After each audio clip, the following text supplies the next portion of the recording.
tornado now that's on the eastern side of Roth. So there's a lot of rotation there with that. John, we can hear you. Go ahead. Right, your left. Yeah, Mike. There's about 3 different areas that are kind of putting down these little tornadoes left and right. Go back to your left, Jack. Zoom in right there. There was another a decent sized little long tornado that was coming down just moments ago, and it's actually just lifted up. Just to the right of that, there was another little baby pencil tornado coming up. So there's a bunch of spin in here, and we're looking at just a scud. You can just see, if you zoom out, Jack, you can just see all the scud is just continuing to rotate here. Everything in this particular storm here that's going to be just south of Connerville, south of Pontotoc, northeast of Reagan, and this whole area, this whole storm right here, everything is rotating. I've got scud in front of me that's continuing to rotate, and then we'll get these little brief touchdown tornadoes, and then they'll pop back up. Luckily, they're all very, very limited in intensity. However, it just shows you that this thing could get its act together and put down a very large tornado here, Mike. Yep, appreciate that, John Welsh. Hey, don't go too far. Let's go to the storm tracker. We're, we've got a decent little mini outbreak here going on now. Up here to the north, up here near Orlando. Now we're talking about north of Guthrie. These are severe here, but the spin rate on these is coming up. And we're talking about, in particular, Orlando right now. I know that Aaron Brackett is on this. And the spin rate on this one, let's go to Kevin Josephine and Aaron Brackett's picture. Wouldn't be impossible to get tornadoes with these as they head up toward Perry and up toward north of Stillwater. So Morrison, Perry, up north of Stillwater, the spin on that is increasing. And Aaron and Kevin Josephine are looking at that live. That's I-35 right there. The spin on that is coming up pretty fast. So where is this? No tornado warning on it, but it is coming up fast. Where is this? Let's go back to the tracker. This is north now of Oklahoma City. So we've got a severe storm coil Langston, quarter size, maybe small golf ball. And then golf ball here, Orlando, spin rate coming up fast south of Perry. And it would not be at all a stretch to say that we could get tornadic activity out of this. There's no damage in Roth.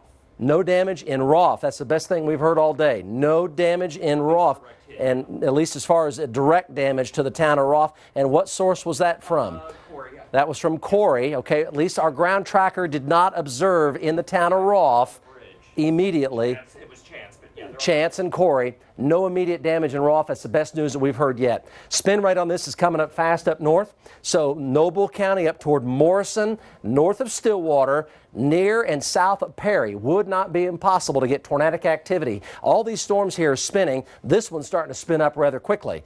If we can go over to Aaron Brackett, let's take a look. His picture here. And if we have them on... Okay, so we're looking at that storm right now. This is I-35. It's near Orlando right now. So it's currently severe, but the spin rate is coming up fast. Southeast of Perry, over to Morrison. You folks heads up on that one for sure. Take a look at Max 3. Let's look at Max 3 here, and we can show you the spin. Back out of this a little bit for a frame of reference. There's Orlando.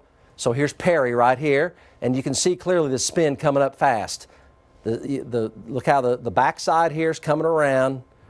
And in rapid scan there, it's coming around quickly. So this is over I-35, northeast of Orlando, south of Perry. Morrison's going to be right over here. Here's Morrison right here. That's Stillwater right there. Okay, so we're talking about southern Noble County over to northern Payne County up into Morrison. Heads up here, rotation rate coming up fast on that storm. And the shear rate's coming up quickly as well. These evolve very, very fast. So near Perry, south of Perry, east of Perry, Morrison, northern Payne County up toward the Cimarron Turnpike Gate.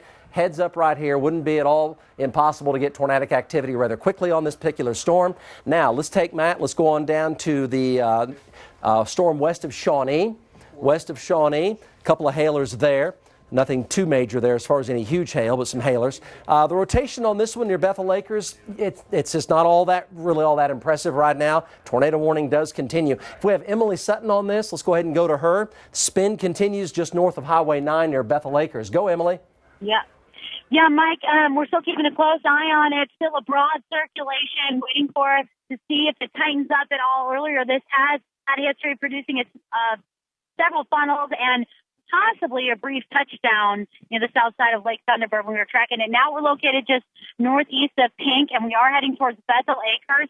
We are keeping a close eye on it right now. No funnel cloud associated with it, and it's about 2 miles north of Highway 9.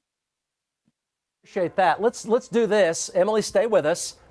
So we've got quite a few supercells here with tornado potential. Let's go to the north Doppler and look at the spin on this storm, and let's let the beam come around. So here's Shawnee, and here's Bethel Acres. The spin is getting a little bigger and a little faster. So when the spin gets bigger and faster, that's usually a real heads up. So the trend here is back up on that spin with the tornado-warned storm heading for Shawnee. Bethel Acres now heading for Shawnee. The spin is larger and faster both. So that may be increasing tornado potential. It does have a tornado warning on it, which means immediate tornado precautions. And the spin is getting bigger and faster at the same time. So Shawnee, heads up for you. You need to stay very alert as this heads toward you. Bethel Acres heading for Shawnee, northern side of Tecumseh, spins coming up. Let's go back to Emily Sutton with a live update from Emily and Mark Dillard. Go, guys.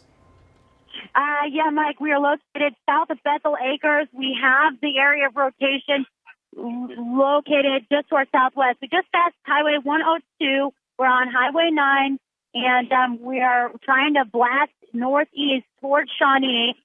We're trying to get a view in between the trees as we blast to the east. Earlier, this had a funnel with it. Right now, it looks like it's trying to reorganize a little bit, and it looks like it's trying to start to form a funnel on the back end of it. Again, I'm trying to catch glimpses in between the trees as we're driving away, but we're keeping up with it. So as it heads towards Shawnee, everyone, Bethel Acres, be prepared to seek shelter.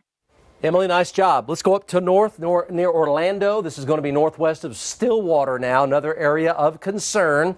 So let's go on up there with the storm tracker. Let's take a look at that. So the spin rate is coming up still on this one. South of Perry, southeast of Perry, rotation rate's coming up pretty quickly on this, and it's really starting to come around and wrap around. So say that again. There it is, tornado warning right there. Let's go to Aaron Brackett now live. Aaron, tornado warning now for south of Perry, east of Perry toward Morrison. What do you have? All right, Mike. Yep, I see that on radar. That thing has really developed quickly. I'll tell you, we were right under it about 20 minutes ago. Abused women more than any man that we know of in the history of politics, right? And calling Hillary Clinton an enabler. She was an unbelievably nasty. Well, we'll try to do that again. Not until this severe weather is gone. Let's go back to Aaron Brackett here and get an update here. Tornado warning now. Most important are Oklahomans. That's why we're here for you guys. Continuous coverage continues here. South of Perry, east of Perry, over to Morrison, northern Payne County, near and north of Stillwater, tornado warning. Go back to Aaron Brackett here live. Go, Aaron. All right, Mike. Yeah, we see the backside of the storm right now. We're heading north on 35 here, north of Guthrie right now, going at it. And right now, the backside, this very, very vigorous storm, it has grown quickly. It has grown very quickly, Mike. Once again, we were right under it not too long ago. It was nothing more than rain. 20 minutes ago, it was nothing more than rain. We were in the core of the storm. Now we've got this big rotation on there. There's a hook you're showing people right there. Velocities are coming up very rapidly. It's likely moving into a more favorable environment right now. So that tornado warning, it could put down a tornado at any time. So we're blasting right toward it. We're going to get you a look, Mike. Okay, let's go. Let's take a look at that on the tracker. Things continue to evolve as expected, with the tornado threat still very there and climbing. So there's also debris falling out of the sky in Ada. From the big tornado down southwest of Ada, there's debris coming out of the sky in Ada right now from that wedge tornado.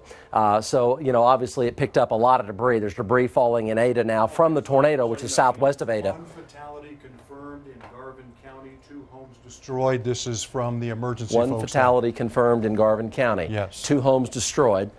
So apparently we have a fatality now from the tornado. That's from Kevin Ogle there, checking the emergency managers down in Garvin County. So 1 confirmed fatality, 2 homes destroyed in Garvin County. That's from the tornado, which is now southwest of Ada, and it continues on the ground. So we have tornado warnings here. Tornado, again, southeast of Perry up toward Morrison, Glencoe, the Cimarron Turnpike. And let's go down to the south DOP and look at the spin now. Increasing. So here's the spin now southwest of Ada, Fitztown. This is